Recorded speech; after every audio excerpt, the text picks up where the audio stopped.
Anyway, Mr. Chairman, let me proceed with the next question to my question to Mayor Mabilog.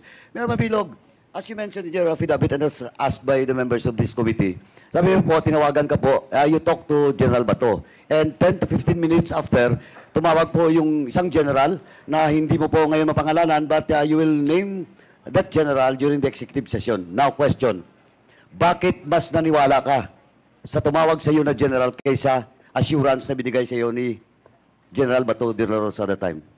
Because any shade of doubt should be considered seriously. At saka alam ko, sir, na alam ng general na yon na pinapabalik ako ng Chief PNP. So I really didn't take the chance no more, Your Honor. Ay, di po. Tanong po, ganito. Kasi, of course, maniwala ka lang kung kilala mo, kung malapit sa'yo, kung you have acquaintances in the past, no? And in your affidavit, you also mentioned about texting your wife, no, na huwag pumunta sa krame. Is it the same person? No, it's different, sir. Different. Different.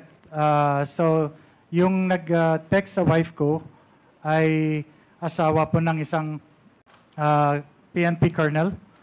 Tapos yung nakausap ko ay yung colonel. Tapos yung this is a different person from the general who called me. So the general who called you, kilala mo talaga. That's why you believe in his warning compared to the assurance given to you by General Bato de la Rosa. I believe in the credibility of that general. Okay, at least it was a service. And the wife of that certain colonel, close ba sila ng wife mo? Magkakilala? May acquaintances? Magkakilala siguro, sir, because but I don't know how close they are. Okay, anyway.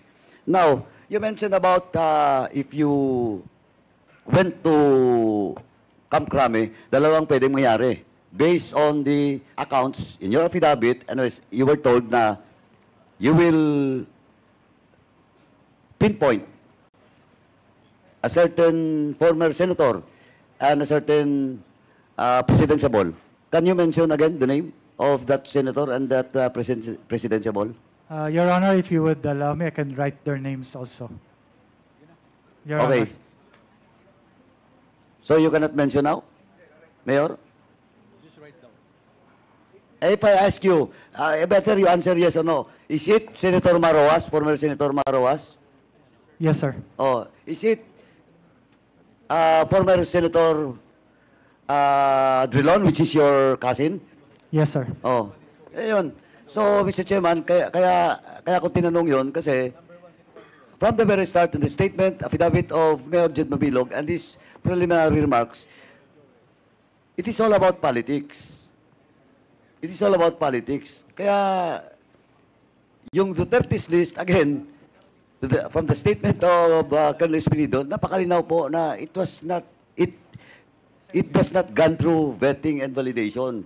Pagkalaban ka sa politika, nasa listahan ka.